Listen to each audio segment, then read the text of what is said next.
আজ বারে রবিবার, সকালে উঠে দেখছি বাইরে প্রচণ্ড বৃষ্টি হচ্ছে। এই দেখুন, কাজ বাজ তো মনে হয় আজকে আর হবে না। গাড়ি ভাড়া তো আমাদের ডালা গাড়ি, মনে হচ্ছে লোডিং হবে না। চলুন আজকে রবিবার, তাহলে মটন এনেই রান্না করা যাক। দেখা হচ্ছে মটনটা নিয়ে আসার পর। কুকারটা বসিয়ে দিয়ে তেল দিয়েছি, তারপর চিনি দিলাম। তেলটা গরম করে নিয়েছিলাম একটু আগে। তারপর দিলাম হলুদ, তারপরে ওটা একটু নাড়িয়ে নিলাম। চিনিটা দেওয়ার উদ্দেশ্য এইটাই, মাংসের কালারটা খুব সুন্দর আসবে। তারপরে দিয়ে দিলাম আপনার এইখানটায়, তোমার বৌদিকে দিয়ে দিতে বললাম আলুগুলো দিয়ে একটু নাড়িয়েও দিলে সাহায্য করলো আমাকে। আলুটা নাড়া হয়ে যাবে, একটু লাল লাল করে ভেজে তারপরে কমপ্লিট হয়েই এসছে। এই তো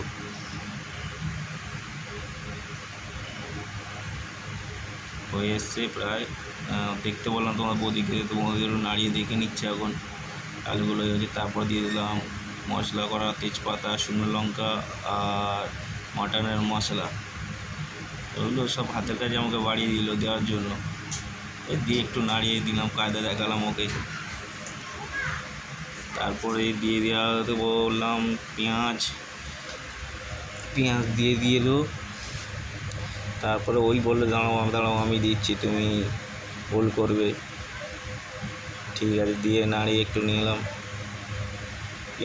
পেঁয়াজটা একটু লাল করে ভেজে নেব।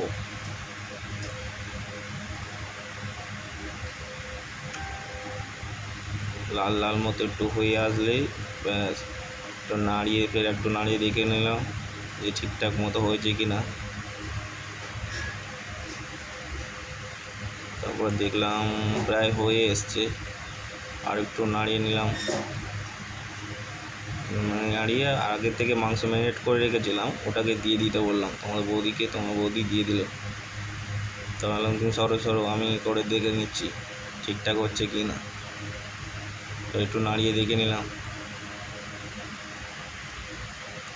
এখনও তো হবে, সময় লাগবে।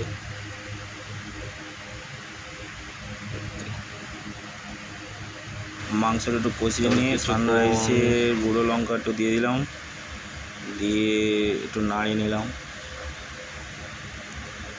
নাড়িয়ে একটু রেখে দেবো, একটু জুসটা একটু কমবে, তারপর করবো। ভালো করে একটু নাড়িয়ে নিলাম।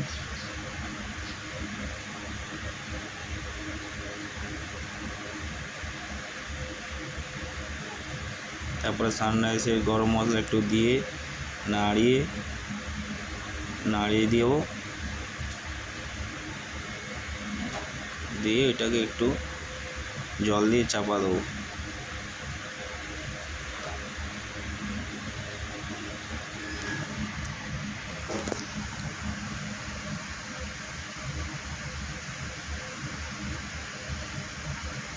বৌদিকে একটু দেখে নিল আরেকবার, জল একটু পরে জল দেবে কি না।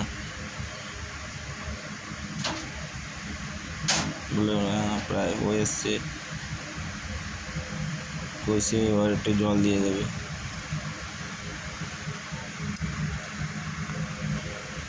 তাহলে এবার জলটা দিয়ে দাও, দিয়ে ঢাকা দিয়ে দাও। এই জলটা এবার দিয়ে দিলাম।